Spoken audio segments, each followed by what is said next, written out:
Olá, eu sou a Sheila Santos. Eu sou a Isabel Rendeiro. E nós somos o PowerCast. Gente, antes de começar esse episódio, quero convidar vocês a se inscreverem no nosso canal, ativar o sininho, compartilhar com todo mundo e deixar muitos comentários, porque hoje a gente tem um convidado, bebê, ó, muito especial. E assim, a gente tá muito feliz, porque não só porque estamos em Nova York, Exatamente. mas simplesmente esse empreendedor acabou de fazer uma...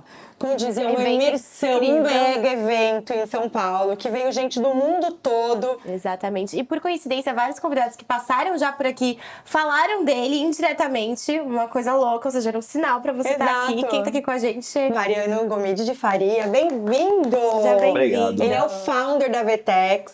E assim, a gente tá muito feliz de estar aqui, porque principalmente a gente vai tirar várias colinhas, várias né, Bebel? colinhas. A gente quer saber tudo da sua carreira, tirar várias colas, saber... Por que você entrou nesse mundo? Você sempre gostou de tech? Como que foi tudo isso? Conta pra gente. Primeiro é uma honra estar aqui com vocês, acompanho o trabalho de vocês, tudo que leva o Brasil para crer que o brasileiro é maior do que o próprio país, eu acho que tem que ser incentivado. Então, parabéns primeiro pelo trabalho de vocês. Obrigada. Eu escutei desde o início que vocês pensam como brasileiras um Brasil muito maior. Ou seja, não é a fronteira geográfica que vai parar o PowerCast. Então, assim, primeiro, parabéns, tá? Muito obrigada. Como é que começou? Eu estava na faculdade de Engenharia Mecânica, eu e Geraldo, a gente estudava junto. E a gente se tornou amigo porque a gente compartilha um hobby em comum, que é a pesca submarina. E ficamos muito amigos durante a faculdade. E aí trabalhávamos no Icatu, no Banco Icatu, éramos estagiários do Banco Icatu. E no ano 2000, em março do ano 2000, a gente se forma na faculdade e fala, putz, e aí, o que a gente vai fazer? E a gente fala, não, a gente vai empreender. Era o boom da internet, todo mundo empreendendo, a gente queria empreender, não tinha o que empreender, a gente sentou junto e falou, vamos fazer o quê? E aí criou-se a Vitrine Têxtil, que é a VTEX. VTEX era o logo da Vitrine Têxtil, que era essa nossa empresa. E tinha alguma coisa também de Tex Brasil também? Tem ainda, né? Tem alguma coisa a ver ou não tinha nada a ver? Não, era um software de B2B para a indústria têxtil brasileira. Que legal. E aí a gente via a indústria têxtil muito fragmentada no Brasil, então tinha as fiações, as tecelagens, as malharias, aí você tinha as confecções, aí você tinha os lojistas, as marcas. E tudo isso não tinha uma organização, era uma cadeia muito fragmentada. E aí é ali que a gente queria fazer o nosso valor. Deu tudo errado, a gente não conseguiu gerar o valor na indústria têxtil e a gente precisava sobreviver como companhia. E a gente começou a fazer software para fora. E em 2001 foi uma pessoa, um amigo meu chegou para a gente e falou, olha, eu vou fazer uma empresa online de perfume e não tem quem faça o software. Eu falei, a gente faz. E era um dinheirinho bom pra gente naquela época, e para ele precisava de alguém que confiava para fazer o software de e-commerce para ele, que era o Carlos André Montenegro, junto com o Marcelo Franco, que eram donos da Saks. Eu conheço o Marcelo Franco, carioca. Inclusive, eles venderam muito bem depois ela. Muito bem, gente, se tornou o maior caso de e-commerce do Brasil. Aí a Saks, a gente monta a Saks em 2001 para eles. A Saks era explode. Consumidora deles, inclusive. Que bom. Era consumidora da VTEX aí, viu? Você já usava software da VTEX 22 anos atrás. Incrível. E aí a VTEX passa a começar a ser conhecida no mundo de e-commerce, embora o nosso core era o setor têxtil. A gente era uma empresa do setor têxtil. Depois de 5, 6 anos a gente viu que o setor têxtil não era onde tinha um futuro da VTEX, e toda vez que a gente precisava de dinheiro, a gente levantava a mão e o pessoal pedia pra gente fazer um e-commerce. Toda vez. Precisamos de dinheiro, fazer e-commerce. Precisamos de dinheiro, fazer e-commerce. Depois de 6 anos a gente viu que side business era maior do que o próprio core business, que era o setor têxtil. E aí a gente resolve flipar a empresa e falar, olha, agora a VTEX passa a ser uma empresa de e-commerce. Isso foi em 2006. 2007 a gente começa a negociar um grande contrato da gente, que é um contrato famoso com o Walmart. Era a menor empresa de software do mundo fazendo o serviço para a maior empresa de varejo do mundo. E a gente conseguiu ganhar o contrato do Walmart, entregamos o Walmart, e aí a VTEX nasce para o mundo como, poxa, quem são esses brasileiros que estão fazendo uma coisa legal para o Walmart? A gente sai de 4 clientes em 2008 para 232 clientes em 2012. Assim, uma coisa, foi uma loucura. Você trabalhava 16 horas por dia, na média, então assim, não é nada saudável, mas era o que tinha que ser feito, assim, era o momento que a gente tinha e conseguiu entregar e a coisa começou a crescer, a Vetex virou líder no Brasil. Aí em 2012 a gente fala, uau, a gente tem que sair do Brasil, vamos para a Argentina.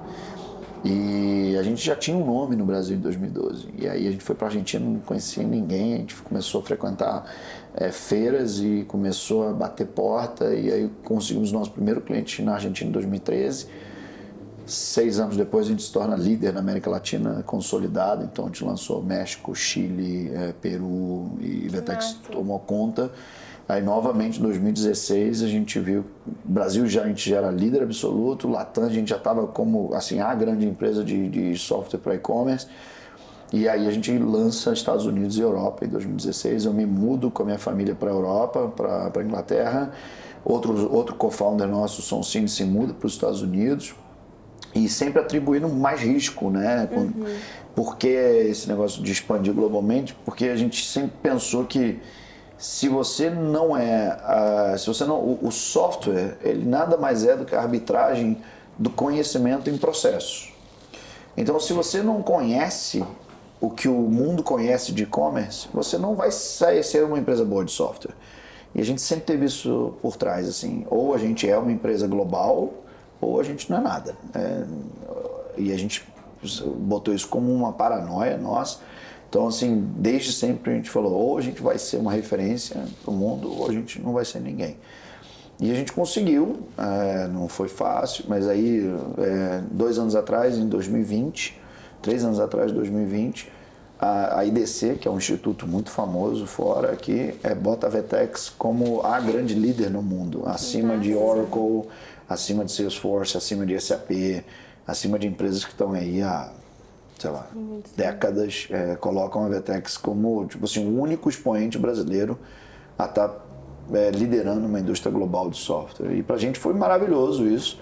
E aí dali pra frente, cara, o crescimento veio mais forte ainda, o Covid veio, o crescimento do online arrebentou.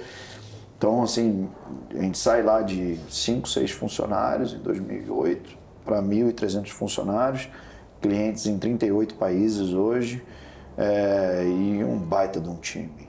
Assim, o time que a gente tem hoje é espetacular.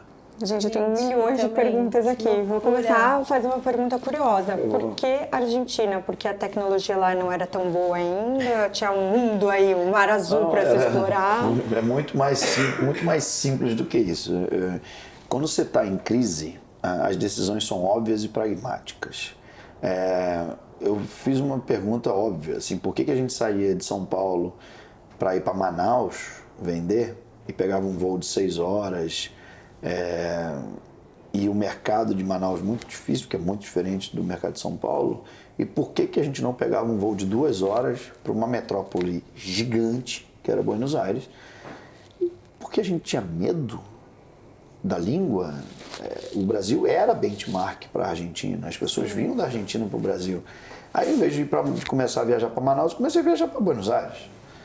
E aí depois você vê que você tem valor igual, e que a língua não é uma fronteira.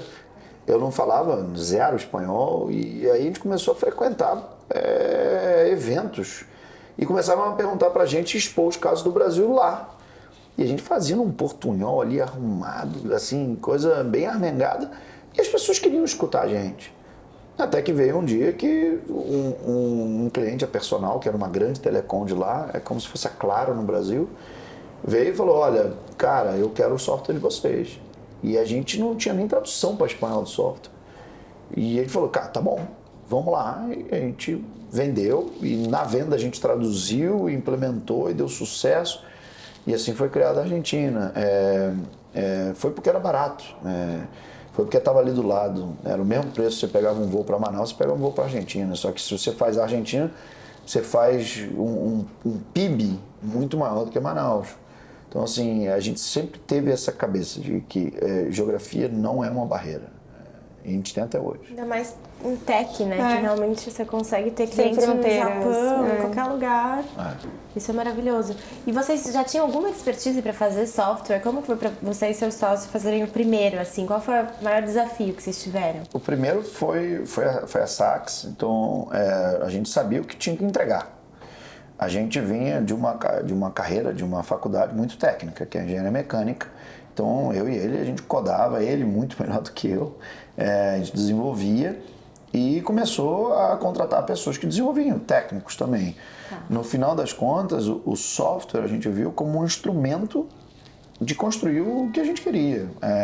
Era uma expertise que, na época, no ano 2000, era ainda muito incipiente. E a gente tinha essa tese de que para você ser alguém dentro de alguma indústria, você tem que estar no mesmo timing da indústria. Então, assim,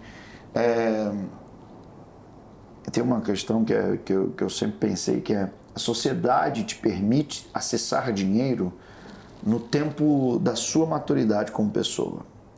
Então, é completamente fora das probabilidades uma mulher ou um homem que saia da faculdade aos 21 anos começar a acessar muito dinheiro. É difícil.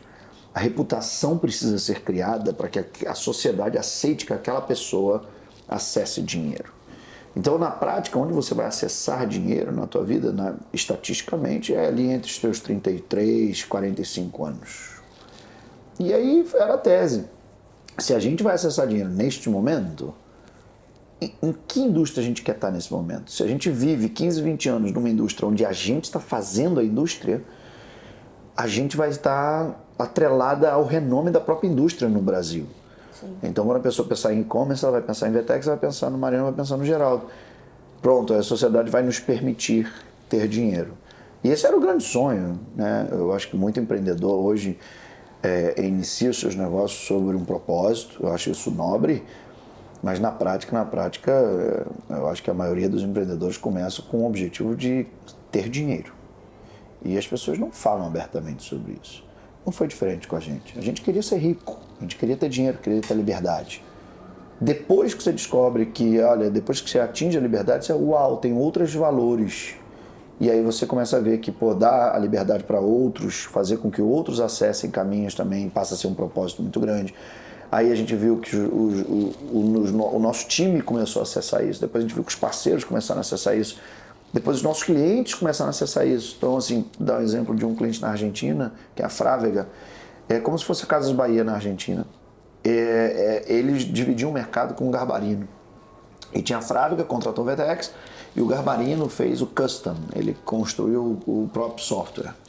E a gente sempre bateu contra essa tecla, porque construir o próprio software é uma coisa muito cara. Sim. A manutenção é muito cara. 10 anos depois, a Garbarino quebra e a Frávega toma conta do mercado argentino inteiro.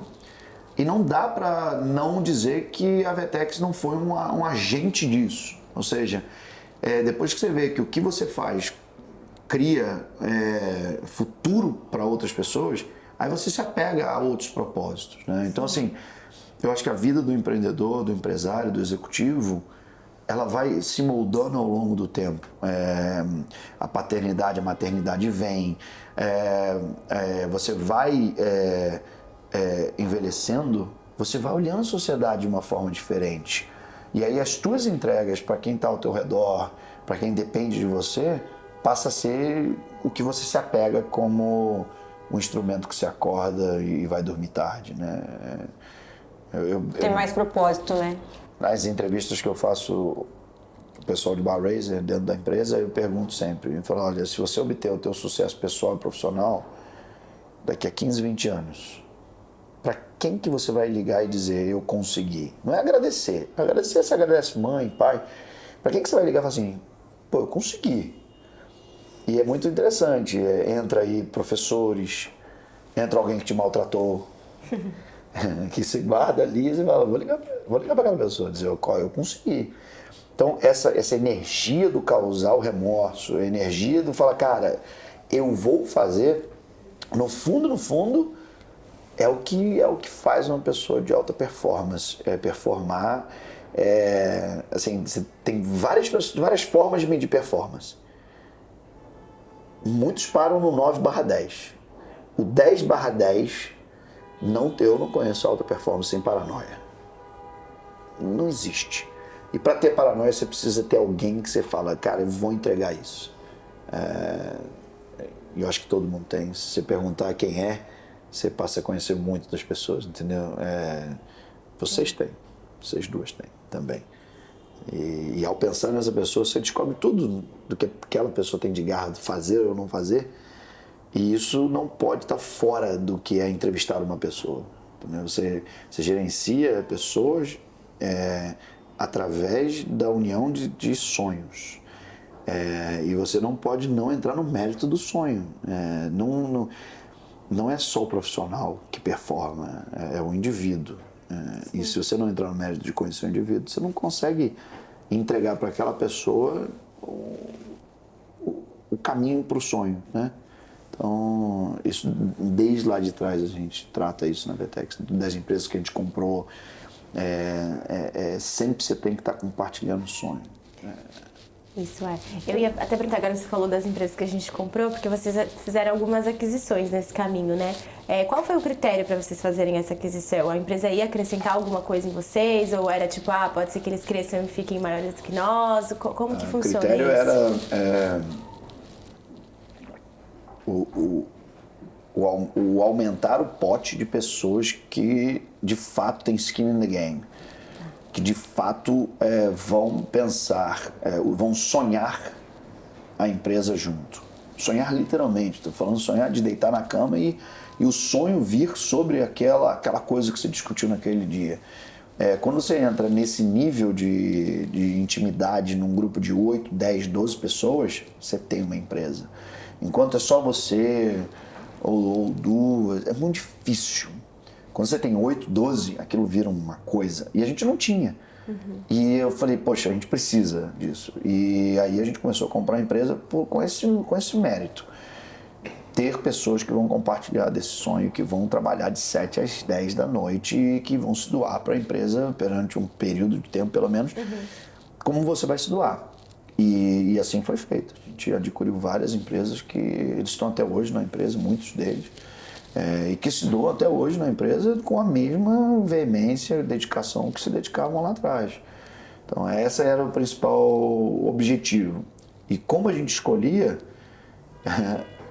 eu brinco assim, se a minha mulher, meu parceiro, a minha parceira, ou o parceiro e a parceira dos meus sócios conseguem tomar chopp e beber com os parceiros ou parceiras dos sócios das empresas que estão vindo, a gente tem futuro. Porque no fundo, você precisa ter energia boa na mesa para poder conviver. Porque vai ter momento bom, vai ter momento ruim, vai dar vontade de um xingar o outro, vai dar vontade de um matar o outro.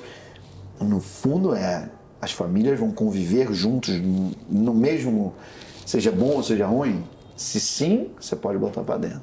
Se você enxergar que as famílias não vão conviver, não vai dar certo. Não é um jogo que o profissional faz a diferença, e quando eu viro a chave, estou em casa, estou com a minha família, eu não acredito nisso.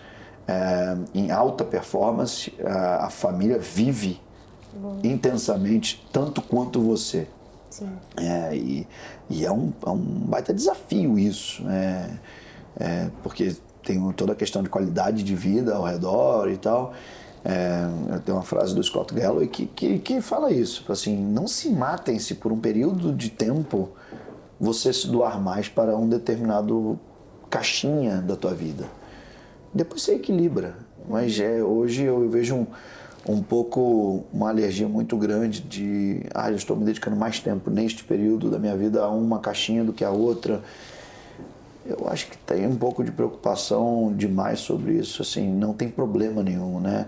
Se o Hamilton não se dedicasse ao que ele se dedicou para poder ser o que ele é, se o Ayrton Senna não se dedicasse, se Gisele Bündchen não se dedicasse e passasse por muitas coisas para elas, não seriam as pessoas extraordinárias que são e vindo de origens comuns. São pessoas que eram do nada. Então, assim, a extraordinariedade, ela não existe se não tiver write-off, se não tiver trade-off. O quanto você vai trocar por aquilo cada um decide. Mas assim, as pessoas mais extraordinárias que eu conheci, todas elas tiveram trade-off. Não tem nenhuma que não teve. Nenhuma. Eu já vi que vai ser uma aula aqui hoje, né, Bebel? Fazer umas perguntas, tá? Pessoais também, que você vai falando, vai vendo várias coisas aqui. Pode ser. Vocês dois são, você e o Geraldo são engenheiros? Sim. Gente, todo engenheiro que passa aqui é bem sucedido. Gente, façam engenharia, qualquer uma delas que seja, né? Meu ponto de vista é, quando vocês começaram a direcionar mais para a parte de software, e como que vocês entenderam que era um negócio, depois da Saks, lucrativo, e como foi para montar a empresa? Tipo, vocês foram por setores que faltavam, como que foi o direcionamento? Vocês escolheram, tipo, um tipo de segmento? Olha, a gente vai pegar tais tipos de empresa ou não dava para escolher? Vocês foram indo... A gente escolheu empresas grandes no Brasil que precisavam de solução de e-commerce. Esse era o layer. Se era no fashion, se era no beauty, pra gente era indiferente. Então, eram empresas grandes que precisavam de soluções de e-commerce, esse era o layer que a gente queria atender e foi o que a gente focou. E você tem que dizer muito não, porque às vezes o dinheiro e a facilidade está em outros nichos, que não é o que você declara. Mas a gente teve a coragem de dizer não para os clientes certos, permitindo que a gente continuasse no foco. Dá medo, porque às vezes precisam do dinheiro. Eu lembro quando o Walmart pediu pra gente sair da Amazon, que a gente fazia o host do nosso produto na Amazon. E a gente falou, não, a sobrevivência do nosso produto tá se a gente manter na Amazon. E o Walmart falou, então eu vou sair de vocês. E era 40% do faturamento da Vertex. E a gente sentou e falou, cara, se a gente perde 40% do faturamento hoje, talvez a gente perca a empresa. Mas a empresa que a gente declarava para o futuro não existia sem que a gente não tivesse um host único. E a gente disse não para o Walmart saiu da Vertex. Ficou 3 anos fora e depois voltou para a Vertex. Hoje a gente continua operando eles na América Latina. Então assim, mas daqueles 3 anos ali, fala, caramba, você já era uma empresinha legal e de repente do nada você perde 40% do teu faturamento. E aí? E as pessoas perguntavam, pô, mas... E aí, o cliente é o maior cliente do mundo, ele quer contratar vocês, mas por que vocês não são flexíveis? E aí é difícil saber, né? Ser flexível ou não ser flexível, você está abrindo mão do valor fundamental da tua companhia ou não. Eu acho que esse é um dos grandes méritos do executivo, do empresário, do empreendedor, que é o que abrir mão, o que dizer não. E tem uma coisa que a gente brinca internamente, que é a diferença do teimoso e do persistente. O que faz uma pessoa ser teimosa ou uma pessoa ser persistente? Você não pode julgar, o tempo julga. Porque depois de 10 anos, se aquela pessoa deu certo, se você olhar para trás, era persistência. Se depois de 10 anos aquela pessoa deu errado, se você olhar para trás, a pessoa era teimosa. Então, assim, você nunca sabe. Então, dê tempo ao tempo. Tem que passar 10 anos para poder julgar se uma pessoa é teimosa ou persistente. E isso é interessante, porque não tem regra. A Vertex poderia dar errado. Várias e várias vezes a gente pensou em fechar a empresa. Várias. Não foi uma, não. E a gente já era grande quando pensava em fechar a empresa, porque cada vez que vinha com uma coisa melhor, a gente tomava mais risco. E cada vez que vinha, a gente tomava mais risco. E eu falava, mas vocês já são líder no Brasil, para que Argentina? Porque a gente quer ser líder global, mas ia ser aí até hoje. Então, assim, é o time of the money. Sim. Isso eu acho que é um dos grandes exemplos que a Vertex pode dar para o empreendedor brasileiro. O exit não é o teu pico da carreira como empreendedor. E por muitos anos, esses últimos 15 anos no Brasil, a saída, o IPO, o round, é onde o empreendedora shining. Eu acho isso um desserviço ao que é o fato de empreender. Empreender é você construir uma empresa que ela vai durar fora do seu próprio legado como pessoa. Sim. Isso é empreender. Criar uma padaria é fácil. Criar uma rede de padarias que vai persistir após você morrer, com processo, com pessoas, com talento, isso é uma empresa. Então, assim, eu acho que falta isso no Brasil hoje. Os empreendedores que falam, não, eu não vou vender a empresa, eu não vou fazer round, eu vou mantê-la. E esse é o exemplo que eu vou dar. E eu acho que nesse sentido a Vetex conseguiu isso. A gente é uma empresa pública hoje em Nova York, na Bolsa de Nova York, mas ainda assim a gente tem controle absoluto da companhia. Então, assim, tem como. É só você falar não na hora certa. É você saber que não é crescer o máximo possível todos os anos. É você crescer o que você acredita que o teu time pode sustentar de crescimento pelo mais longo período possível. Então, eu brinco hoje na Vetex que a gente vai crescer a nossa capacidade de formar Solution Architects e Solution Engineers. São os dois roles fundamentais da Vetex. Se eu não formar essas duas categorias de profissionais que a gente precisa, eu não consigo crescer mais. Então, se eu crescer mais é bom? Não necessariamente. Porque eu estou criando muita volatilidade, a própria marca, a entrega vai ser comprometida. Então, assim, é o 20 Miles March. É longo, tem que ser consistente. Tem um livro que aborda isso, Jim Collins cita isso, se eu não me engano, é no Great by Choice, que fala, olha, as maiores conquistas não são feitas de volatilidade. As maiores conquistas são feitas de passos muito, muito consistentes ao longo de um período muito grande do tempo. E é isso que a gente tenta fazer. A gente tinha uma frase, né? Já tem duas. Já teve várias frases, maravilhoso. Uma pergunta, né? O formato igual vocês fizeram no Vetex Days já tiveram outras vezes. Para quem está escutando a gente, quais insights que as pessoas podem tirar de por que você faz um evento? Né? Vamos falar, vocês fazem software, uma coisa tech, digital. Por que fazer um evento? Por que trazer um talk? Por que trazer uma Gisele que vai falar da carreira dela? O que isso agrega na sua marca? Por que vocês fizeram isso?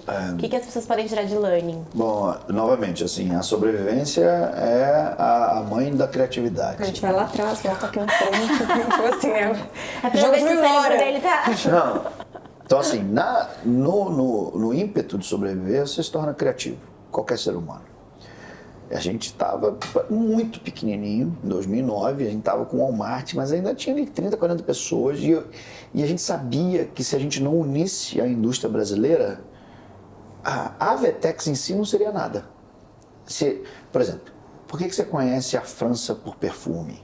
Por que você conhece a Alemanha por indústria? Por que você conhece a Itália por comida? Por que você conhece a Índia por outsourcing? Porque o país se uniu ao redor de uma identidade. É igual o Brasil é conhecido por soja, por proteína, por agro. O Brasil não é conhecido por digital service.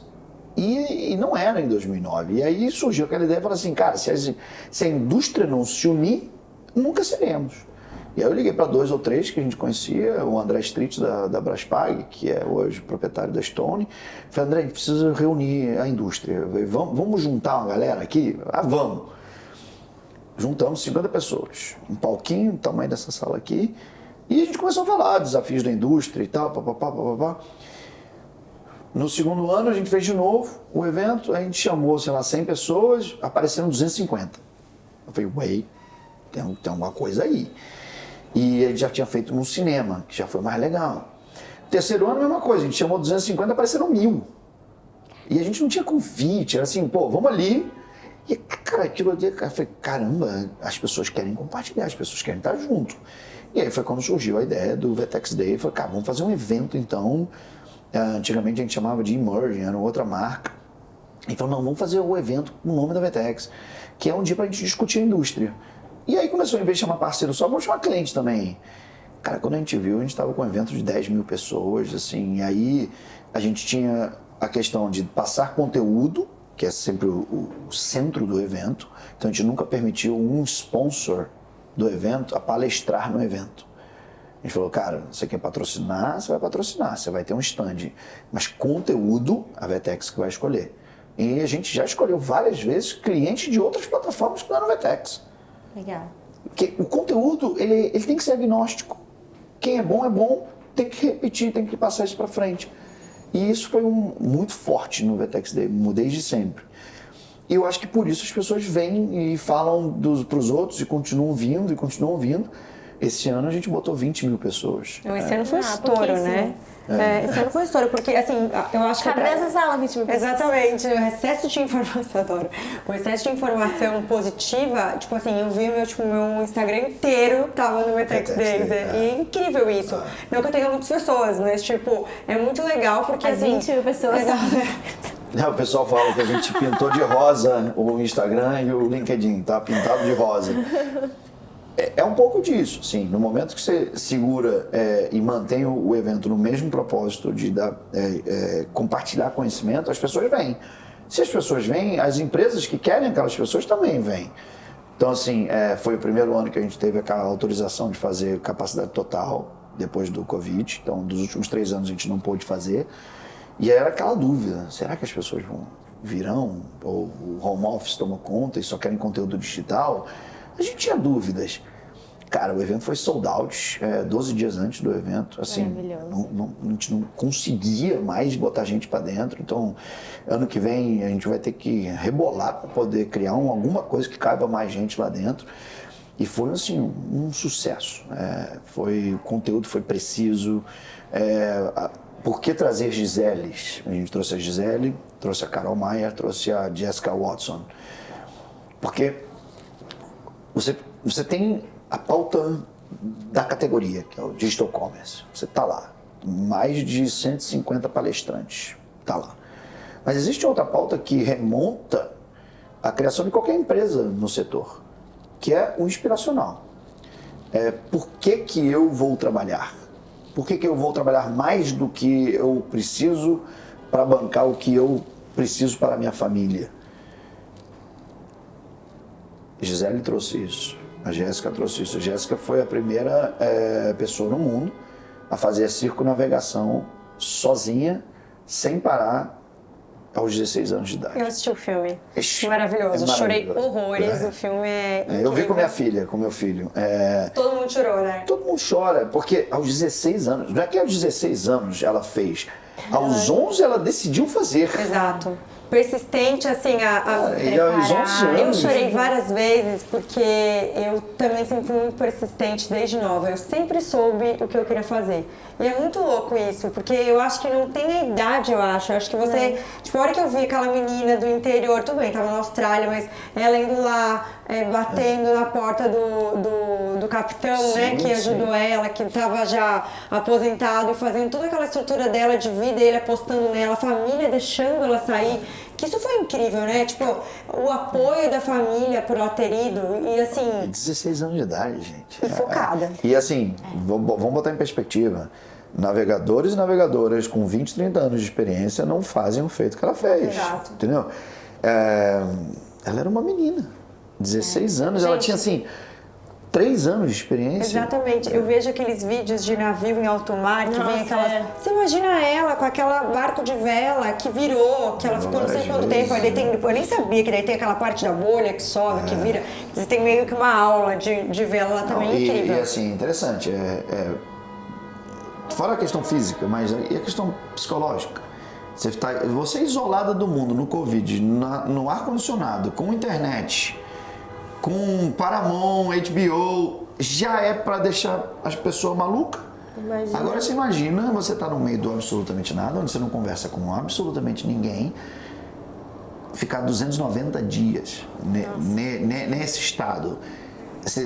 É muita superação, assim, como ser humano. E aí, era um pouco o que eu queria trazer para o Brasil. E ela perdeu o marido há pouco tempo. Perdeu o marido há pouco tempo para câncer. Assim, era o que eu queria trazer para o Brasil. O Brasil estava num momento daquela polaridade entre esquerda e direita. Cara, isso não leva a nada a ninguém, isso não muda o país. Muda o país são Jéssicas, que aos 16 anos de idade faz um negócio desse, dá um tapa na cara de todo mundo e fala, o que é crise? O que vocês estão discutindo? Sabe? E aí você fala, ups, realmente tem algo maior. E aí a gente teve a ideia de trazer a Gisele também, porque todo mundo olha a Gisele e fala, maior top model do mundo. Peraí, vamos voltar no tempo. O que ali não passou, muitos, 99,9% desistiriam. E ela não, falou, cara, eu preciso fazer isso porque eu preciso entregar isso pro meu pai e pra minha mãe E ali, no caso dela, eram as duas pessoas que ela vai ligar. Depois de 25 anos de sucesso, ela conseguia e estava ali claro. Então, assim, existe esse lado inspiracional. A gente já trouxe Barack Obama. Por que trazer Barack Obama? Porque era considerado impossível. Barack Obama estava na Casa Branca quando a gente convidou ele. E assim, falava, impossível um presidente americano, no ofício de ser presidente, aceitar uma palestra de uma empresa, né, de um palco corporativo num país de terceiro mundo. Eu falei, cara, então se o brasileiro acha que isso é impossível, é isso que a gente vai fazer. E a gente conseguiu. E aí depois daquilo, eu falei assim, pô, se a VTEX traz o Barack Obama, eu vou fazer isso também. Olha como é que... Então, não é que a gente traz pessoas que inspiram só. O feito de trazer essas pessoas já inspiram por si só. Foi quando a gente trouxe Richard Branson, quando a gente trouxe Hamilton. As pessoas falavam, mas o Hamilton tem uma corrida no sábado, no outro domingo ele vai correr. Impossível ele vir para o VTEX Day. Já que é impossível, vamos trazer. Para poder isso, a gente promoveu, não sei se vocês viram a gravação, a gente promoveu a Rafaela Rezende, a GM, a General Manager do Brasil, de surpresa no palco do VTEX Day.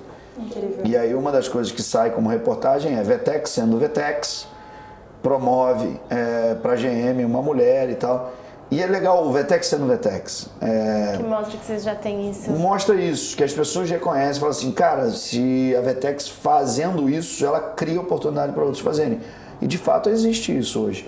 A gente tem empresas no nosso ecossistema que nasceram com 5 pessoas, pequena empresa em Atibaia que hoje tem, sei lá, 500 pessoas e que presta serviço para 14 países no mundo. E várias, tá? Várias empresas que surgiram de pessoas que saíram da VTEX, que montaram sua própria empresa com lá 5 funcionários, hoje tem lá 200 funcionários e presta serviço para 5 países. Então, assim, esse ecossistema começa a acreditar que, de fato, o Brasil é algo relevante para o mundo. E isso é bacana. Isso pode mudar a forma... Você falou da engenharia. Sim, a engenharia é hoje um ativo básico, como é o inglês. Não existe profissional do futuro que não seja matemático. Não existe. A profissional que vai fazer o blog do futuro, a médica, o agro, o advogado, são matemáticos. A matemática hoje é o novo inglês e a matemática expressa da forma de linguagem computacional. Os meus filhos têm 10 anos hoje. Eles programam já há 3 anos. Eles fazem curso de programação. Porque é um novo inglês, é a maneira como eles vão se comunicar no futuro. Sim. Então, assim, é uma opção. Não, eu sou de humanas. Não existe mais isso. Todo mundo tem que ter soft skill e todo mundo tem que ter capacidade matemática. O mundo levou a isso. Seja bom, seja ruim. O pessoal fala assim, mas você faz o que você ama? Eu falei, não, o que eu amo é pescar, o que eu amo é estar mergulhando. Se eu fizesse o que eu amava, eu ficaria num barco pescando. Mas eu faço aquilo que eu sou bom, que é, cara, tocar VTEX. Então, assim, as pessoas vão ter que ter soft skill, as pessoas mais tímidas vão ter que ter soft skill? Sim. Então, o engenheiro ou a engenheira que fala, eu não me sinto bem falando em público, vai ter que falar. Tem que falar, ponto. Cara, assume isso. É pra tua família que você vai ter que fazer. Igual você fez faculdade. Por que eu tenho que estudar? Não, porque a sociedade te fez crer que aquela qualificação te prepara a um nível de acessar capital que está um pouco acima da média. E por isso você perseguiu estar acima da média. É a mesma coisa. Então, quem tem soft skill, quem tem hard skill vai procurar o soft skill e quem tem soft skill vai ter que procurar o hard skill. Então, não, eu sou de humanas, eu tenho uma irmã de 16 anos, elas estão fazendo agora vestibular. Não, eu sou de humanas, eu não preciso de matemática. Eu falei, Salvo, cara, esquece isso. Eu falei, você pode fazer qualquer carreira de jornalismo, se você souber matemática, você vai fazer um blog, você vai programar, você vai saber julgar, você vai saber contratar, você vai ter muito mais sucesso na tua carreira adotando a matemática como um instrumento. E não é tarde, nunca é tarde. Então, assim, eu acho que a sociedade caminha para isso. O talento do futuro é base matemática. E a América Latina, ela é muito privilegiada nesse sentido, porque a gente forma como continente 300 mil engenheiros e engenheiras ao ano. Que incrível. Máximo. Isso só se assemelha a níveis de China, Rússia, Índia, quem está falando de 700, 600, 500 mil. Mas você sente que esse mercado ainda é fraco aqui? Que talvez essas pessoas se formam e vão para fora? Eu acho que... Aqui onde? Aqui lá. Na América Latina? América Latina. Aqui? Ups. Eu acho que os pais dos jovens de 16 anos ainda não se conscientizaram que o que forma o indivíduo é a faculdade difícil. A faculdade não informa onde a pessoa vai trabalhar. É o que eu falei para minha irmã. Eu falei, eu prefiro que você faça 3 anos uma faculdade pública de altíssimo nível. Eu tenho hoje condições de pagar para ela uma faculdade particular. Mas eu falei, eu prefiro que você fracasse 3 anos, porque este fracasso de 3 anos vai te ensinar valores da vida, de perseguir os seus próprios objetivos, muito maior do que você ganhar 2 anos numa faculdade particular. Nada contra as faculdades particulares. Simplesmente na competência que ela escolheu, a pública, que é a USP de São Paulo, é a melhor que tem no Brasil. Então eu falei, cara, mas a chance de eu fracassar é enorme. Eu falei, é exatamente por isso que o irmão quer que você faça. Para você não temer o fracasso. E essa lição, a ferro e fogo, vai ser para você o que vai te construir como ser humano. Sabe, ali... ela nunca mais vai esquecer isso. Sim. Não tem medo de errar também, né? Isso, embora as amiguinhas delas vão passar na faculdade, elas moram no interior de São Paulo, vão passar na faculdade privada e provavelmente vão ter uma vida um pouquinho mais fácil. Mas é isso, em que momento você vai gerar a crise para as pessoas ao teu redor? As pessoas, elas têm que passar dificuldade para entender o valor de fato da construção. Eu conheço várias formas de ensinar pessoas, mas eu não conheço nenhuma mais eficiente do que a crise. Nenhuma. Se você é capaz de inferir crise, passa por tudo. Você vai dar possibilidade daquela pessoa se formar. Eu brinco muito com... Fortíssimo, né? Um ótimo... Porque tem muita gente que quer pular etapas, né? Ainda mais hoje em dia, que é tudo momentâneo. Tudo fácil. Todo mundo quer tudo, mas essa régua que tem de construção, que todo mundo antigamente sabia que existia. Olha, para você ser bem-sucedido, tem um caminho a ser trilhado. E tá tudo bem se fosse antecipado ele, que a pessoa tivesse sucesso muito mais rápido. Mas hoje em dia as pessoas, elas não conseguem, no meu ponto de vista, ter algumas coisas porque elas querem pular muitas etapas e não conseguem construir e se frustram. É isso. A paixão pela jornada e não pelo outcome. É isso que eu bato muito. Falo assim, se apaixone pela jornada. O outcome, ele vem. Se você se apaixona pelo outcome, a chance de você ser frustrado ou frustrada é enorme. Então a única forma de você não se frustrar é você não esperar nada. E ao não esperar nada, você toma um risco. E por quê? Porque é legal a jornada. E assim, na prática, pensa, quantas empresas globais que não são apoiadas pelo governo tem do Brasil para o mundo? Menos de uma mão. Somos um país de 220 milhões de habitantes com menos de uma mão de empresas globais. Isso é ridículo. Isso está dentro da nossa educação base, da educação que mãe e pai fazem. Porque por toda a questão de crise que a gente sobreviveu, a mãe e o pai, o que eles querem é que o filho ou que a filha tenha um conforto. Então, e hoje os investidores querem isso dos empreendedores brasileiros, empreendedoras brasileiras. Não, eu vou investir na Tese Brasil. Para que você vai sair do Brasil? O Brasil é muito grande.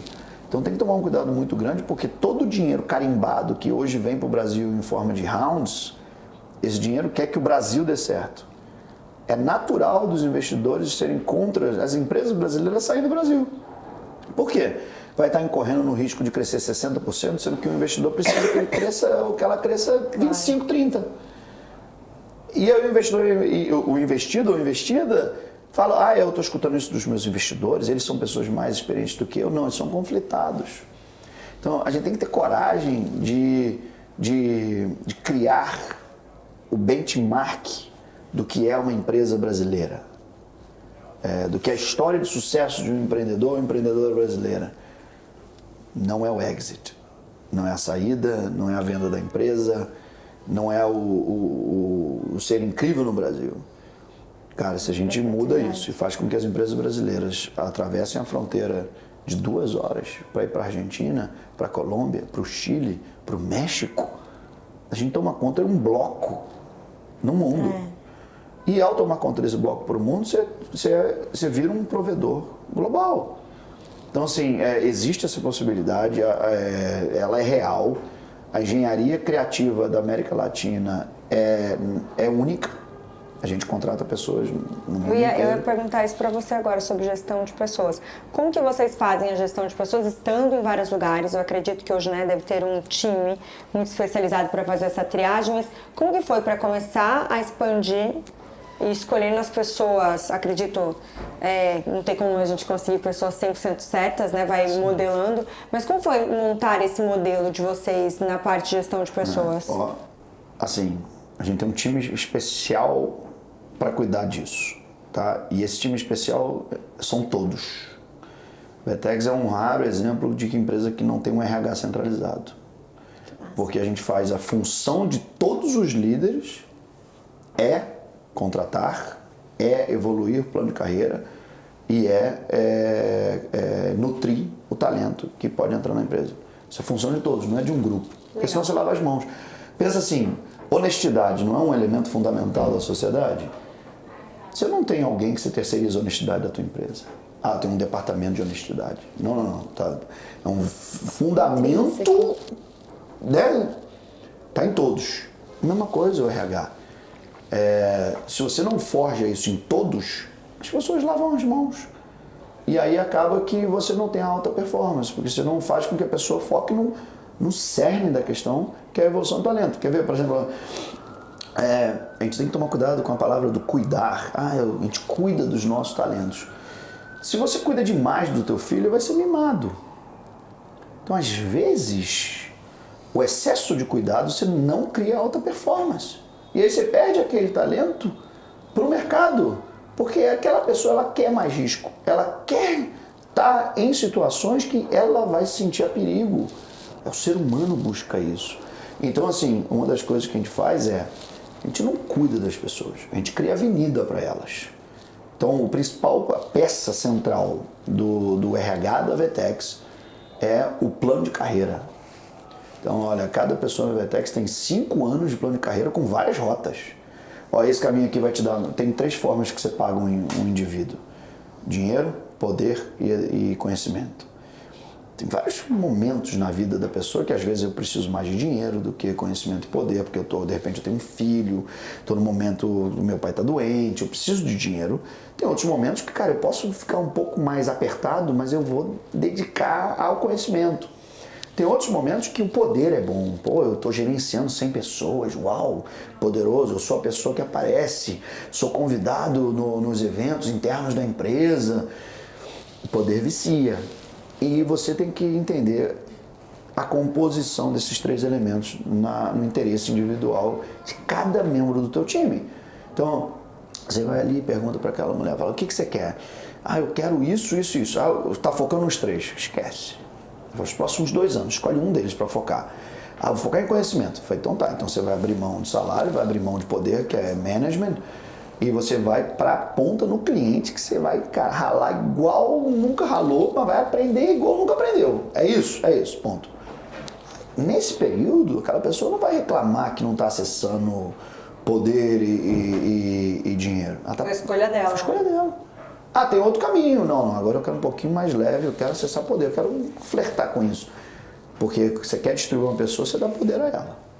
E aí você tem que ensinar a pessoa a lidar com o poder. E aí a mentoria para essa pessoa naquele momento é diferente. Então não existe essa coisa de tentar botar todo mundo numa caixinha. Não é assim. O indivíduo é único. E a vida da família daquele indivíduo é única. Sim. Então você não pode tratar o indivíduo como você conhece ele. Se você não conhecer a família, eu brinco assim, pergunta para o indivíduo, o membro do teu time, o que ele quer, o que ela quer. Agora pergunta para a família dela ou dele o que quer para ele. Tá convergindo? Ah, não tá. Eu falei, então, cara, não adianta. Faltando alguma coisa. Você tem que entrar no mérito. Então, assim, na Vetex a gente entende que liderança é papel de todos e a gente entende que RH é papel de todos os líderes. Então, todo mundo é cobrado a todo instante, cara. A ter conversa íntegra, que é dar feedback tipo, de forma bem pragmática mesmo. É duro. Ter conversa difícil é duro. Eu sou casado. Não sei se vocês têm parceiro ou parceira. Que coisa mais chata que fazer DR? Nossa. É exaustivo, né? É chato demais, não é? Exaustivo. Mas é necessário. Entendeu? É chato. Mas Cara, é um jeito de você ajustar os pontos. você vai ajustando, você vai falando as verdades e às vezes você não precisa estar em crise para poder chamar o que a gente chama de limpar a conversa. Eu sou uma recém-casada, além de tudo. Vai limpando a conversa, entendeu? Vai limpando a conversa e faz disso uma disciplina. Porque aí você vai ter conversas íntegras por muito mais tempo. Isso não é no relacionamento. Isso é na forma de gerir. Quando, por exemplo, tem uma metodologia que eu aprendi de como gerenciar o americano, eu dou feedback, eu abro 3 envelopes. Esse envelope aqui é o que você performou na minha visão, dentro do que eu achava que você poderia performar, ou seja, está dentro do esperado. O segundo envelope é o que você performou acima do que eu imaginei que você poderia performar. E o terceiro envelope é o que você performou abaixo do que eu considero o teu potencial. Uau. Só que eu não abro os envelopes. Eu peço para a pessoa escrever o que ela acha que está em cada um deles. Caramba. E é muito legal. Tem coisas assim que eu acredito que a pessoa entregou muito mais e a pessoa acha que entregou muito menos. E é muito interessante. Ela fala, mas pô, eu não entreguei quase nada. Eu falei, mas eu esperava você não entregar nada. Então tá tudo ótimo. Aí tem outra coisa, eu falo assim, mas aqui eu entreguei um monte. Eu falei, eu sei, mas você podia entregar muito mais. E aí você traz a conversa, e aí tem muito disso. Eu falo, ó, hoje é o dia para abrir qual envelope? Eu não permito que eles abram todos os envelopes no mesmo dia. Você surge a conversa. Aí o cara abriu, hoje é esse daqui, vai, pronto. Então, ó, mentalizou. Hoje é o dia que você vai escutar coisa que você não quer. É o dia... Não, esse dia não, amanhã. Vamos ver amanhã. E aí é legal, porque você pega a pessoa e fala assim, eu optei escutar. Sabe? E isso tem metodologia, tem literatura? Não tem. Você vai reagindo ao ser humano, você vai olhando no olho, você vai conhecendo, você vai se adequando. Cada cultura é gerenciada de uma forma.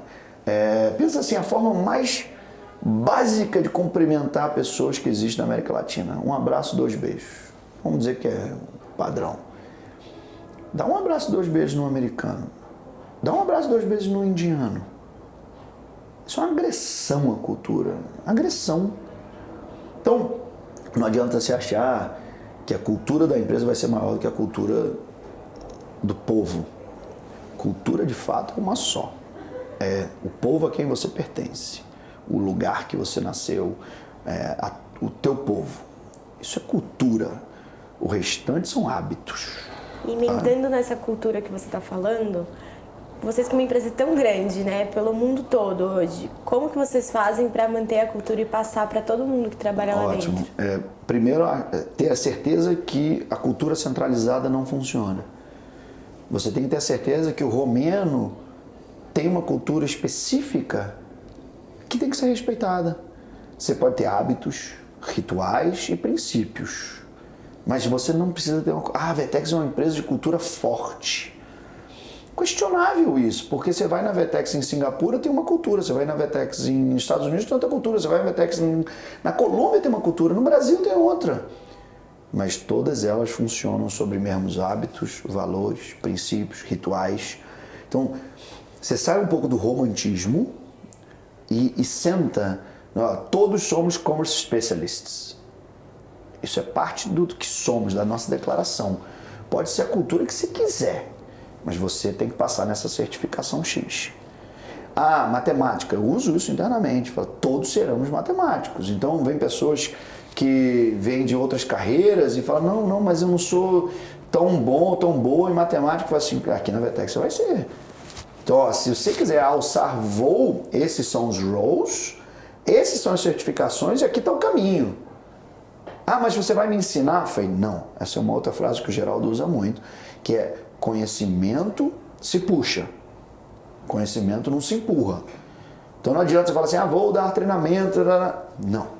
Fala assim, eu estou desesperado por treinamento, vai lá, cata, futuca, cata alguém para te mentorar, declara, vai atrás, porque se você não dá liberdade para o indivíduo aparecer, na prática você está botando os outperformers dentro de uma caixa de média e esse bloco não muda a tua empresa. Então, assim, o mundo inteiro busca uma estandarização. As faixas salariais. Poxa vida, se tem a faixa salarial, aí uma pessoa quer acessar mais conhecimento e mais poder e menos salário, ela não pode, simplesmente porque ela está encaixotada. Você tem que dar liberdade para ela. Fala, não, olha, este ano eu quero dedicar 3 horas ao dia para eu estudar, porque eu vou falar italiano em 5 meses. Porque italiano é o que eu declarei para o meu futuro em 2024, então se eu não falar italiano esse ano, eu não consigo acessar o dinheiro que eu quero ter com cargo na Itália ano que vem. Pronto, então dá um step back, foca no teu estudo, se forma como profissional, prepara a tua família, para poder você alçar o teu plano de carreira. E é muito interessante isso. Eu até falei agora no podcast que eu fiz com o Alfredo Cunardon sobre isso, que é... Ele mandou um episódio pra gente ver. Tinha uma pessoa na Vetex no Brasil que queria trabalhar fora do Brasil. Era o sonho da vida dela. E aí eu sabia que a pessoa não estava pronta, mas sabia porque eu sabia que a família não estava pronta. E depois de um ano, com muito dedo, de eu não falar o que eu pensava, eu falei, cara, vou falar o que eu penso. E eu cheguei para essa pessoa e falei assim, olha só, vai para casa, conversa com a tua parceira. Se a tua parceira falar, estou all in, eu compro a passagem para você na Vetex amanhã. Para a gente parar de ter isso como um assunto pendente. Ai, que bom! Foi para casa, voltou no dia seguinte e falou, esquece, Mariana, não vou para fora de jeito nenhum. Eu falei, por quê? Eu já sabia. A parceira dela é juíza no Brasil, não vai abrir mão da profissão, apaixonada por onde mora, quer educar os filhos ali, simplesmente não combinou o jogo. Se o sonho não está combinado, você vai se frustrar. Aí veio e falou, olha, esquece isso, eu vou arrumar aqui uma forma de ser feliz aqui, porque não vai rolar. Então, gerir pessoas, você não tem como gerir pessoas se você não entrar no mérito. Um pouco de uma linha de psicólogos nova, né? A linha da psicanálise é sempre o escutar. Agora está surgindo lá e cá alguns psicólogos que começam a entrar no mérito de dar opinião. Não estou dizendo que está certo ou errado. Estou dizendo que gera um futuro diferente. Unlock unknowns de forma muito mais rápida. E a gente, de uma certa forma, a gente tenta fazer isso na Vetex, entrar no mérito. Assim, o que você quer? Eu quero isso.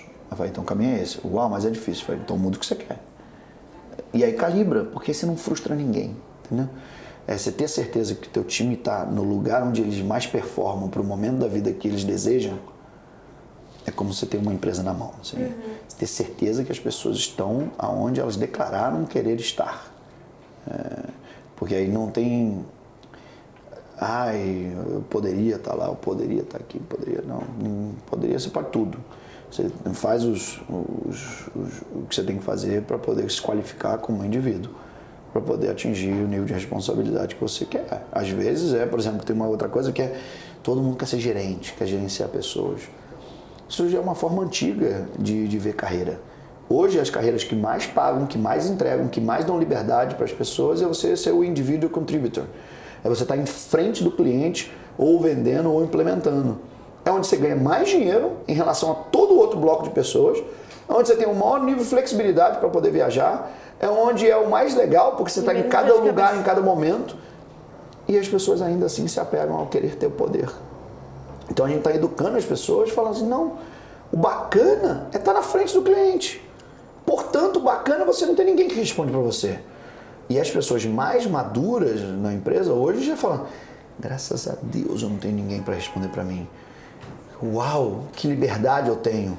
E é isso. Então, assim, no fundo, Se você tem uma empresa de high performer e high potentials e você não tem essa camada no meio, você não precisa de uma camada de management forte. Você só precisa de management muito forte se a camada de médios é muito grande. E na Vetex a gente adotou não ter médio. Ou você é high potential, ou você é high performer. Você vai ser feliz, vai construir futuros melhores para você e para sua família em outras empresas se você está nessa camada de médio. E, cara, tem muito médio excelente, mas não é o que a gente optou para a Vetex. Então, assim, se a gente pode dizer o que a gente se diferencia como no Nossa, era a minha pergunta, eu ia fazer essa pergunta agora. O que vocês se diferenciam? E ainda perguntar nessa carreira toda, né? Qual era o core business de vocês, que sempre vocês estavam à frente? O que era? O que vocês eram diferentes no mercado? Olha, a gente tem uma frase na nossa declaração de futuro que é We put ourselves at risk for the success of our clients. Que a gente se coloca em risco pelo sucesso do nosso cliente. Então, várias e várias vezes você vai numa reunião de arquitetura, iniciando um projeto, e o cliente vem com uma ideia que todo mundo ao redor vai ganhar mais dinheiro e mais poder, inclusive dentro da empresa, se adotar uma ideia ruim. A Vetex ganharia mais dinheiro, mas a gente se coloca em risco, a gente vai dizer não no início para o cliente, mesmo que o cliente fique bravo com a gente, porque aquilo vai fazer com que ele se torne uma empresa melhor. Então, por exemplo, o cliente vem com uma ideia de customização do software. O SI, que é o System Integrator, a agência, ganha mais dinheiro, porque vai ter mais 10 funcionários programando por 2 anos aquilo ali. O CIO, o CTO ganha mais poder, porque tem mais budget para poder fazer aquela coisa customizada. Um monte de gente se sente atendida por uma decisão errada. A Vetex tem que ser a empresa que vai chegar e falar assim, não.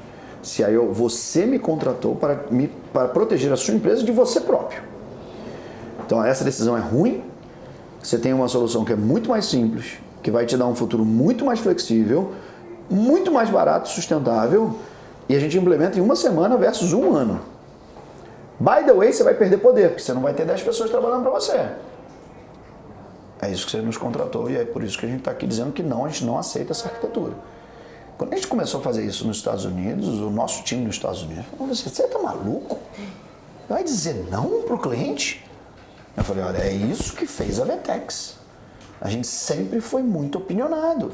A gente sabe, pensa assim, Vetex é a maior empresa do mundo especialista em e-commerce.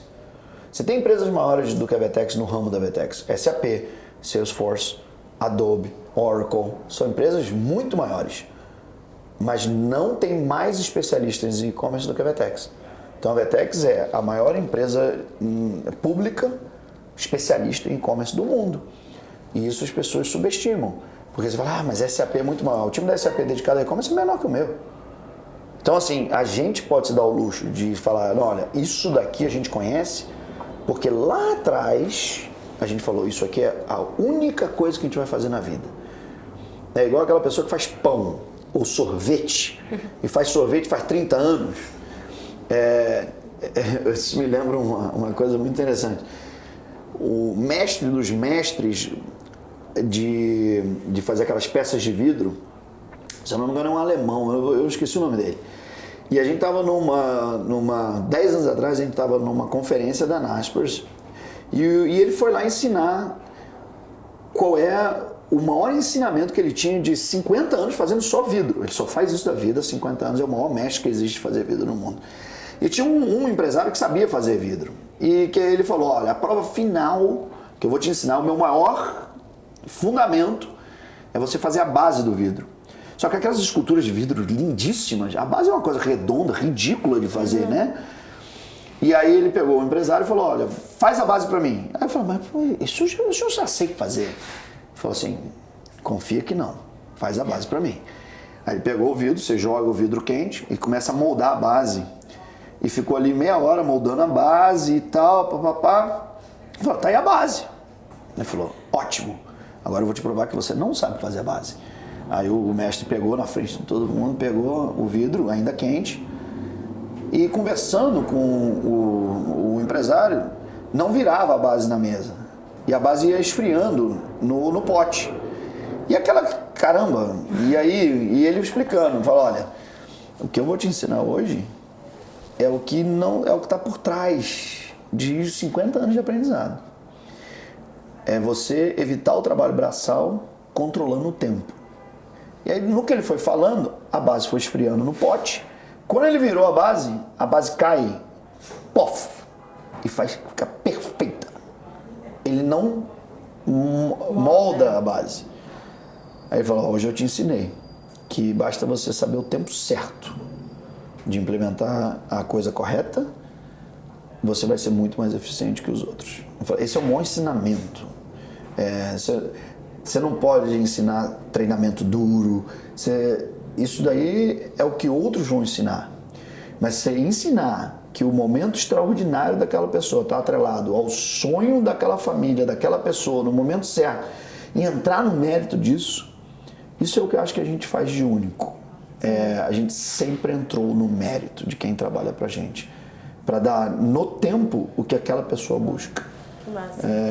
Eu acho que isso é o que faz a companhia. E a gente vem conseguindo fazer isso em outras culturas. Você tem que adaptar, você tem que aprender, mas é isso que faz a gente ser único. É isso que as pessoas são apaixonadas por trabalhar conosco. As pessoas se sentem à vontade.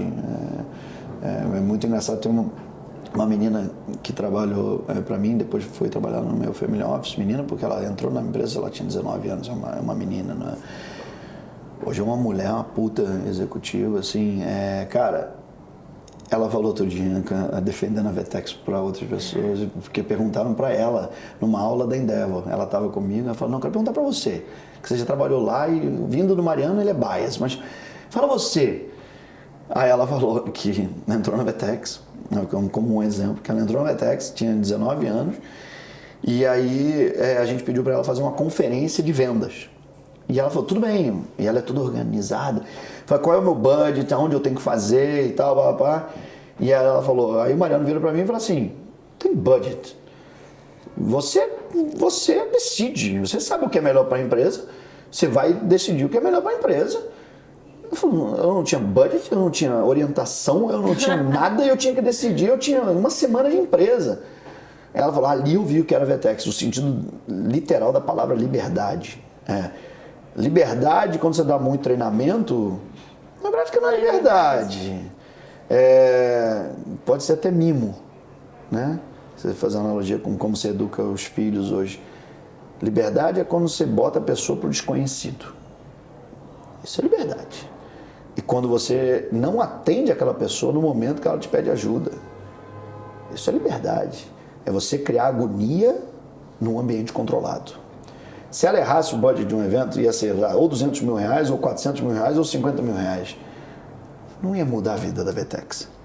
Mas aquele momento mudou a vida dela para o resto da vida. Ela falou assim, cresci, sou adulta, tenho que tomar as decisões, ninguém vai me ajudar e eu sou responsável pelos meus atos. Em uma semana a gente forjou uma profissional espetacular. Que massa. O que talvez demoraria 2, 3 anos se a gente fosse com mais, outras pessoas chamam de carinho, né? Cautela. Cautela. Então assim, dá para fazer isso com todo mundo? Não dá. Mas você tem que identificar quem é quem dentro da tua organização e falar assim, você quer? Você quer, você vai ter. Uhum. Como se ela fosse empreender junto com vocês o tempo inteiro. Total. Isso é muito Na Vetex importante. isso tem muito. Você diria que você, né, entre você e seu sócio, você é o que cuida mais de pessoas? Porque o jeito que você fala é tão apaixonado. Eu acho que não, assim, eu acho que eu e o Geraldo, nessa questão de pessoas, a gente pensa igual. Isso é o fundamento da empresa, não é nem meu ou nem dele, sabe? A gente aprendeu que isso faz a diferença. Cada líder faz de uma forma. Eu não sou igual a ele e eu não sou igual a 1.300 pessoas que estão na Vetex. E não existe hierarquia sobre isso. Você pode estar mentorando uma pessoa que está superior a você na Vetex. E você vai aprender tecnicamente. Tem casos, por exemplo, de jovens de 25 anos dando aula para pessoas de 45 anos. Naquele assunto, aquela pessoa é a mentora ou o mentor. Então não, assim, eu acho que isso está na cultura da Vetex. Isso cria um ambiente muito do que é a pessoa que controla o seu próprio contexto. Se você não tem isso, a Vetex se torna uma empresa difícil para você conviver.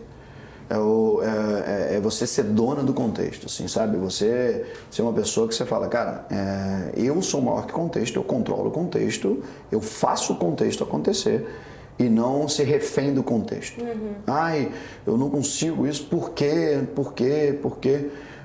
Uma coisa que a gente fala muito na Vetex tenha mais curiosidade pelo teu futuro do que orgulho do seu passado. Porque as pessoas vão crescendo na vida, nos seus feitos e tal, e se tornam a referência do passado. Isso é perigosíssimo. Perigosíssimo. Porque ela é uma fotografia que vai envelhecendo. Então, assim, como você sempre vai se destruir eliminando o seu poder e construir a perspectiva do seu futuro, é que define o que você é no longo prazo. Uma pessoa que obtém sucesso, ela se esvai em 10 anos. Qualquer profissão, de jogador de futebol a empresários, como é que você persiste como um agente transformador? Você tem que se destruir naquilo que te fez. Aí vem o ego também, né? Porque tem pessoas que... Tem até um filme super famoso que era daquele cara, de um ator que eu adorava, que é aquele cara que ele brinca que desde o começo as pessoas reconhecem ele como você fez tal filme, ele é até uma comédia romântica que ele faz parte junto com a Jennifer Aniston, ele não é o par da Jennifer Aniston. Sou péssima em título de filme. Mas ele tá lá que ele era, tipo assim, fez um filme famoso à época. E ficou. E ele queria que as pessoas marcassem ele daquele jeito, se te incomodava do que as pessoas não reconheciam ele por aquilo. E é horrível, exatamente o que você tá falando. A pessoa, às vezes, ela precisa daquilo, mas quanta coisa incrível pode acontecer na vida dela. E é ruim para as pessoas que estão ao redor. Eu sou fã de Elton John. A gente já foi em vários concertos de Elton John e não tocou Your Song. Aí você fala, pô, como assim? Que espetacular, uma obra-prima. E ele falava, não, eu quero tocar as músicas que vêm pra frente, não... E a gente, assim, você ao redor, você quer viver aquele sucesso alheio. Mas a pessoa requer muita disciplina, muita dedicação para poder construir um futuro que seja maior do que... aquela expressão do passado que te torna famoso ou reconhecido e tal, entendeu? A gente nunca optou na Vetex por isso. Tanto que você nunca viu nenhuma mídia a história minha do Geraldo sendo contada, porque a gente não conta. A gente acha que, cara, a história da Vetex sobrepõe a história de Mariano e Geraldo. E na prática isso é uma história mal contada no Brasil. O empreendedor é mais valioso e popular do que a própria obra-prima. Caramba, não pode, não deve. Então, assim, a obra-prima é o legado. Isso que é o exemplo. E aí as pessoas confundem isso. Então, assim, botar isso em perspectiva para o empreendedor, sabe? De que o legado maior da sua expressão em vida é se a tua empresa persistir no sucesso após o seu legado. Na prática é isso. E para isso você tem que manter ela. Para você manter ela, você tem que dizer não aos investidores. Para você manter ela, ela tem que ser lucrativa desde o D0. A Vetex tem 22 anos de idade e a gente foi lucrativo 18 anos nos 22. Porque a gente queria manter a empresa com a gente. Poderíamos ter uma empresa muito maior hoje, poderíamos. Mas a gente queria que aquilo fosse nosso. E aí a gente não abriu a empresa como deveria, talvez, antes de fazer uma empresa maior, ou como poderia. Mas hoje é a empresa que a gente gosta e quer e mantém, e é nossa. E é isso. Você vê outros empreendedores, não só brasileiros, no mundo inteiro, fazem um pouquinho de sucesso, começa a fazer round, aí tem 6, 7% da empresa, depois a empresa vai a IPO, fica com 3% e na verdade fica como a pessoa famosa que fundou, que está amarrada a um futuro de quem é dono desse futuro é uma outra entidade. É a pior sensação que existe. Você não se apropriar do teu futuro. Vamos entrar nas Que Powers? pena entrar nas Powers. Eu amo as Powers, que são perguntinhas mais rápidas. Eu, assim, eu sabia que você tava assim, ó, animadíssima vai ter que com a fazer sua uma vinda. parte 2 com você em outros países, nas nossas outras temporadas. Você vai lá encontrar a gente. Incrível, história incrível. Eu tenho certeza que vocês estão aprendendo muito. Tá, Isabel aqui, né? Vou fazer esse push até do que você tá falando agora. Eu queria saber quais... Eu imagino que vocês amam um desafio, né? Queria saber como que vai ser agora os próximos passos da VTEX, no que vocês estão reinventando. Pode contar fofocas que a gente adora de novidades. E quais aí os desafios que vocês estão trazendo de novidades, né? Que eu acredito que cada vez que vem um desafio que vocês são gigantes aí do mercado, o gigante do mercado, vem com novidades muito boas até pra gente e para todos os consumidores. Bom, o desafio na frente da VTEX é consolidar os Estados Unidos e Europa e tornar a VTEX na Europa e nos Estados Unidos tão conhecida quanto é no Brasil. É a gente ser sinônimo da categoria, é igual Gillette, né? Assim, você vai pensar em e-commerce, vai pensar em VTEX. Esse é o desafio.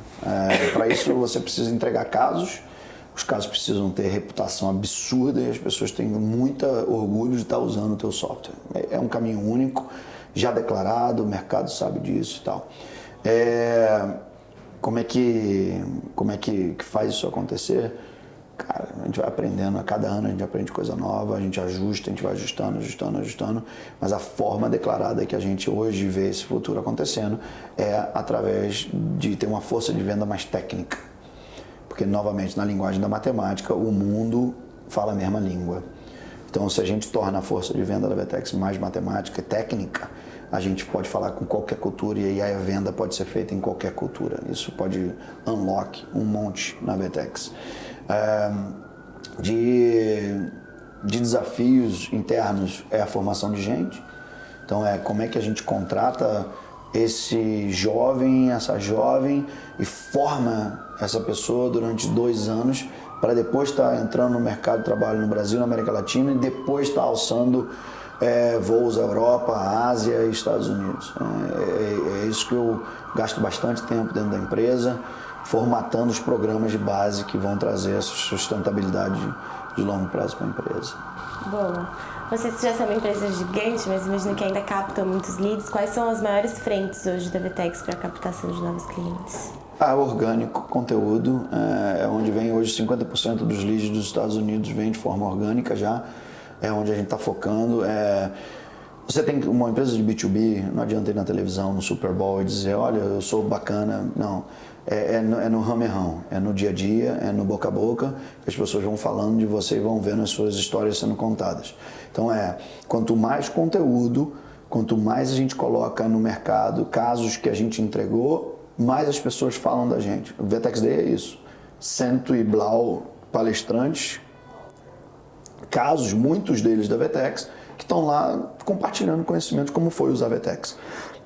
E aí as pessoas que estão lá e não são clientes de VTEX falam, porra, caramba, deixa eu saber mais um pouco disso. Eu acho que o mundo, não só B2B, B2C também, está indo muito mais para me ajuda a comprar do que me venda. Eu vejo na moda isso. Ninguém quer mais aquele pitch de venda. A mídia mudou.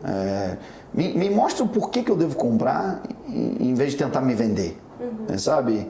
E eu acho que a gente está indo para isso, assim, all-in da VTEX nisso, é o que a gente chama de solution engineering, mostrar o produto o mais rápido possível para o cliente e deixa o produto falar por si. E aí você vai ganhando um boca a boca que vai fazendo com que cada vez mais lead venha e vai botando mais produto, mais projeto em produção e isso vai criando reputação. Assim foi feito com o Walmart, 14 anos atrás, assim é feito até hoje com todo cliente que a gente fecha, botar o cliente no ar, fazer ele vender mais, de fato entrar no mérito de se preocupar em ele ser sustentável e esse caso vai trazer mais. Meu Deus, eu tenho uma pergunta, porque vai falando. Quais são as 3 categorias que mais procuram vocês e qual inovação que vocês trazem para elas?